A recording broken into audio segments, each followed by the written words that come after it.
Hey, what's up, everyone? Welcome to the Political Insider. I'm Brett Smith, your humble host. Joining me today is president of Right Turn Strategies, contributor to the Political Insider and Human Events, frequently seen on Kennedy Nation on FBN and Gutfeld on FNC. Chris Barron, the prodigal son returns. Welcome, Hey, welcome back. it's a good week to be back. Like Yes. I feel like this is it was like Christmas. It's like Christmas. You know? All right, so let's go back 2 weeks. We have this. Will Virginia be the canary in the coal mine for Biden's incompetence? And we were originally going to do a video about this, but just things got too crazy. And I'm kind of glad because here we are. And Here we are. Guess what? Virginia was the canary in the coal mine for Biden's incompetence. So, right. I predicted that not only would Glenn Youngkin win, but that he would win by enough to carry Winsome Sears, our lieutenant governor candidate, and Jason Miyares, our attorney general, across the finish line, and also retake the Virginia House of Delegates. All of those things happened. It was a beautiful day for the Commonwealth of Virginia. It was a beautiful day for Republicans everywhere. And the great thing about it, which I wrote about today, is that this isn't just this like one-off. This isn't like some weird Virginia thing that happened. And by the way, if all it was some weird Virginia thing that happened, as a resident of the Commonwealth of Virginia, I would be stoked no matter what, because we took our damn state back. But what we saw at play in Virginia is really just the tip of the iceberg when it comes to what is going to happen in 2022. And it should make conservatives everywhere very, very excited. Yeah, and I also want to, for our viewers, kind of preface by saying this isn't just a normal win for somebody like you. You live in Virginia, you have a business there, your husband is a teacher. You guys spent a lot of time in the city, and things got things got crazy, and both of you guys, I know, kind of had enough and bolted for the countryside to a red area, which I know you're much happier in. And by the way, this is a big win from the standpoint of kind of taking back territory. It is. And by the way, like, it wasn't just a win even on the statewide level. Like here in Frederick County, Virginia, where I live, we had 3 school board seats that were up, 3 school board members who were not good conservatives. The Frederick County Republican Committee supported 3 good conservatives in those seats. All 3 of those flipped. We flipped all 3 of those school board seats. It was a tremendous day up and down the ballot. Conservatives are so fired up. There's all this talk about like, oh, will they ever show up if Trump's not on the ballot? Well, here's the thing. I love Donald Trump, and he's incredibly important to this movement, and he really is the progenitor, the godfather of the modern conservative movement, this new populist movement. But we're fired up, man. We are fired up. I mean, to see that change take place, not just up and down the ballot, but all the way down at the school board level, like, that's the kind of stuff that I get so excited about. And to see the like unbelievable turnout, people standing in line in the rain to go vote on election day in an off year, it was a beautiful sight to behold. Yeah, it was pretty amazing. I think I see some conservatives out there kind of downplaying Trump's involvement in this and saying that this is grassroots and we did this ourselves and whatnot. And I just kind of have a hard time with that because Youngkin was a MAGA candidate. Like Trump, he had a lot of fight in him. And also he leaned heavily into cultural issues. He wasn't waxing poetic about tax brackets. He was talking about cultural things, and we hadn't really seen that work since Trump ran in 2016 and leaned really heavily into cultural issues. Yeah, look, this wasn't Mitt Romney. Glenn Youngkin is not Mitt Romney. He didn't run a Mitt Romney campaign. He ran a Donald Trump campaign. Yes, the edges were a little softer because that's just who Glenn Youngkin is. But Glenn Youngkin was a complete and total outsider, a political neophyte, a businessman, and he emphasized, you're right, culture issues. He grabbed hold of what was happening in Loudoun County and in too many counties across our state when it came to critical race theory, deep equity, these trans issues in schools. He grabbed onto those issues and ran hard with them. And I got news for folks. These are going to be the issues that motivate the base going forward, that are also the same issues that allowed us here in Virginia to win back women voters, suburban voters, and Glenn Youngkin carried a majority of Hispanic voters in the state. These are the Wow. issues that resonate and unite. It is not talking about tax policy. Like, it's fine. We all want lower taxes. That's not what gets people jazzed. It's not some obscure plan for, like, lowering the debt or the deficit. Like, that's all great, but that's not going to get people excited. That's not going to bring them to the party. That's not going to show people that you understand what's important in their everyday life. When moms and dads are sending their kids to school and they're worried about whether or not their daughter is going to be sharing a bathroom with a guy in a skirt who's going to sexually assault her, as what happened in Loudoun County twice, that the school board covered up for, or that they're going to be taught that, if you're born white, that you're born evil, you're born the oppressor, or if you're born black, that you're born a victim, that you're a victim of this system. Like, that's the kind of stuff that impacts them every single day, that much more than obscure tax policy. That's the things that got people fired up. That's what, by the way, Trump got destroyed in the suburbs in 2020 in Virginia. Glenn Youngkin won the suburbs. Right. Like, and it was, again, running on cultural issues. Didn't it flip like 15 points in the suburbs or Yeah, it something was like that? unbelievable. And by the way, Prince William County, which is the most diverse county in the state, was Biden won by like 50%. Glenn Youngkin got to within 10 points of Terry McAuliffe in the most diverse county with a huge Latino population. On the election night, I said to myself, I don't understand how this is happening. We lived in Manassas before. I had no, how is this happening? This is overwhelmingly all the growth in Prince William is being powered by new Hispanics. Mhm. And then when I saw the Fox News exit poll that showed that Glenn Youngkin had actually won among Hispanics, suddenly it made sense. That's how he made all those inroads into Prince William. And by the way, let's be clear. Donald Trump set the table for this. Donald Trump is the one who started making inroads among Hispanics and among African-American males. And Glenn Youngkin picked that ball up and ran with it even further. So this was not about running away from Trump, because at no point did Glenn Youngkin say, I'm not Donald Trump. I don't want his endorsement. I'm a different person. I criticize Trump for this or that. He didn't do any of that. He said that a lot of what motivated him to get in this race in the beginning was Donald Trump. He said that he was enthusiastic to have Trump's support. Like, Glenn Youngkin's his own guy. He's Glenn Youngkin. He's not Donald Trump. He's Glenn Youngkin. But he made it clear that he supported much of the Trump agenda. And that's why we saw turnout all across, particularly the rural parts of the state, incredibly high. And we saw that's why he was also at the same time able to not only motivate the MAGA base, but reach out to suburban voters, and particularly women, and continue to improve among Hispanics. It seems like when you go after anyone's kids, that's usually when the gloves come off. And one of the things that I saw, one of the motivating factors in this that I identified was anger.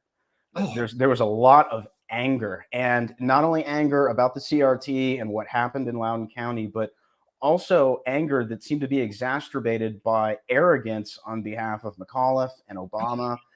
Obama coming in saying that these cultural wars are fake. Dick Morris has always said that Terry McAuliffe, who he worked with, is one of the most arrogant guys on the planet. And just that combined with just kind of the Democrat tone deafness that we get these days, I just think that made people even angrier. Oh, yeah. Like, by the way, the last debate at the end of September between McAuliffe and Youngkin was an absolute disaster for Terry McAuliffe. And not just because that's where he made his famous gaffe about, I don't think teachers should have a role in telling schools what they should teach. An absurd thing to say. Beyond that, he was combative and arrogant and condescending the entire night. He acted like he couldn't believe he even had to stand on stage with this Yahoo and answer questions. I'm governor. Just make me governor again. I mean, it was one of the worst displays I've ever seen. It harkened me back to that Gore debate against George W. Bush, where he's like rolling his eyes and huffing and like just clearly annoyed that he has to. I remember that. Wow. And that was kind of Terry McAuliffe the entire campaign. And what was amazing to me, and like you said, my husband's a public school teacher here in Frederick County, Virginia. And by the way, he likes to point out all the time, the unions in Virginia do not speak for the rank and file school teachers. There was parties going on the next day at his school who they were thrilled about Glenn Youngkin getting elected and thrilled that it meant that it's the end of the mask mandates in public schools here in Virginia. But secondly, like all Terry McAuliffe had to do was kind of wave away some of these concerns, just accept that he's hearing them. Say, like, I understand the concerns about some of what you're hearing about what's going on in schools. And I just want you to know, on my watch as governor, no one's going to be taught that they're lesser. No one's going to be taught that they're born an oppressor. No one's going to be told that they're a victim. We're going to raise every student. That's all he had to do. Instead, he said, that's a racist dog whistle. And parents who are raising concerns about this are racist. I mean, it's really kind of amazing and unbelievably tone deaf to think that all you have to do, by the way, these were Democratic voters in like Loudoun County, Prince William County that came over to the Youngkin side. These were folks who voted for Biden in 2020. They voted for Democrats in 2018. They voted for Hillary in 2016. They were their voters. All he had to do was tell them, like, I get your concern. I'm going to make sure everything's okay. And instead, he basically told them, screw off. You're all a bunch of racists. And so, of course, not surprisingly, said, well, guess what? If you think I'm a racist, I think you shouldn't be governor. Yeah. And now we're seeing, you talk about, kind of like, why didn't he tack to the middle? Why didn't he at least just sort of,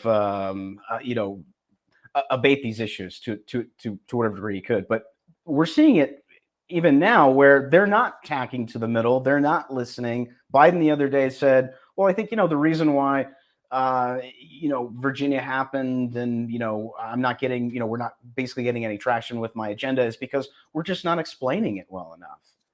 Well, and what's even scarier for Democrats and what's great for us, and I wrote about this today in my column, is that the Democrats attacking voters thing apparently is just going to get more intense. I mean, it started with Hillary and the basket of deplorables, which I was like, wow, this is a presidential candidate not attacking her opponent or his opponent's policies. She's actually attacking voters that, like, she needs those voters. And I thought, man, I'm sure no one will ever do that again. And then here we see Terry McAuliffe attacking parents whose votes he needs. And you think, like, wow, you watch the results roll in, you think, I'm sure the left is going to understand this was a bad decision. And instead, you see the Nicole Wallaces and the Joy Reids of the world. They're all out there and they're saying, guess what? These voters are racist. This is white supremacy. This is white nationalism that's on. And I'm like, wow, like, it's sad, but keep going, guys. Like, they're doing half of our work for us. As conservatives, we don't even have to convince people vote for us because the other side is telling them, hey, you're racists. Bill Clinton said in 2016, after the whole basket of deplorables thing, and I think it was from a staffer. It wasn't like an official quote or anything like that, but he had said that it's a mistake to write off the white vote and it's a mistake to write off the Midwest, which essentially was what they did. Hillary didn't even campaign in those areas. I don't think she ever showed up to Minnesota? Wisconsin. She never stepped foot in Wisconsin and lost Wisconsin. Surprise. Right. And now you've even got I forget who was blaming white women. I think that was also mentioned. Oh no, white women are square in they're square in the barrel of the gun right now. Like, I mean, they like, and again, this makes no sense. This makes no sense if you're politically for Democrats. Like, you've already alienated rural voters to the point where, I mean, you're routinely losing rural counties 80-20, if not 85-15. Huge swaths of the state are just racking up huge margins for Republicans. It means you have to hold on to suburban voters. It means you have to hold on to white women voters. And to think that you're telling moms who are concerned about what they've seen when their kids were at home learning via Zoom, things that they've heard, firsthand heard that their kids were listening to, that you're taking those concerns and telling them, like, white lady's racist. She's an enabler of the white supremacist patriarchy. Like, this this is crazy. It's political suicide, and I want more of it. Well, even AOC said the other day that Virginia is what happens when I think she said, when you run 100% moderate campaign. He literally ran a 100% far left campaign. And by the way, like his final rally was with Randy Weingarten, the woman who's the head of the American Federation of Teachers, who is responsible for keeping the kids out of school for an entire year and a half in places like Loudoun County. Like that's who you're rallying with to close that. Like, hey, by the way, let's bring out the woman who put your kids behind the 8 ball because she was so she and the rest of the teachers union were so incredibly focused on flexing their own political muscle. And Terry McAuliffe is such an idiot that he brings her out on stage to close his final campaign. I like literally, this is one of the, like, I can't believe this guy is actually a protege of the Clintons. Say whatever you want about the Clintons. They're at least, like, Bill was a great politician. Hillary was bad, but Terry McAuliffe is terrible. I said that, if McAuliffe goes down, it's basically the end of the Clinton dynasty. It is. Because he's kind of the last vestige of that 90s crew that, went on to work with them, in the foundation and the global initiative. And we all know that that's all gone because without power, they can't fuel those things. They're not going to get donors. But I think they're done. I think she's done, not unless Chelsea gets in the game at some point in time. But I think the Clintons with McAuliffe going down, I think that's it. I think they're done. And the funny thing is, essentially, there was a coronation for him during the primary, because they thought, like, look, he was governor. He's the safe pick.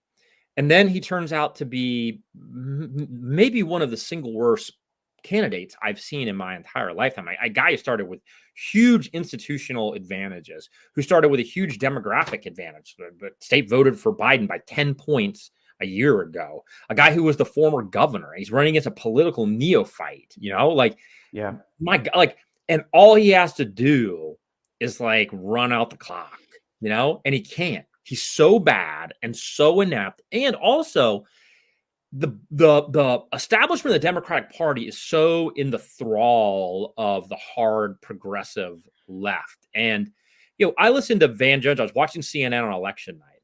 And I was listening to Van Jones, who said that, like, I think we have to realize that there's a problem, that outside of our like little political echo chamber on the left, that a lot of people obviously view us as obnoxious and as moralizing. And I thought that's such a great point, because the Bill Clinton, when he ran for president, he was never a moralizer. He wasn't saying, like, if you don't agree with me, you're a bad person. If like, he was the I feel your pain, right. Like, he was the guy, from Hope, Arkansas. Like, and Obama didn't do that. It was the hope and change. And suddenly they've gone from that to being like, the obnoxious nanny staters who are like constantly telling you, if you don't agree with them, you're a bad person. You want bad things to happen. You're a racist. You're a bigot. They're finger waggers. They're just wagging, they're moralizers and finger waggers, they're hall monitors. Well, nobody like that. There's nothing likable about that. You don't like those people anyway. The thing about Clinton and Obama, especially Obama's first run, was that he was likable, and you could identify with him. There was that element of, you'd want to have a beer with him.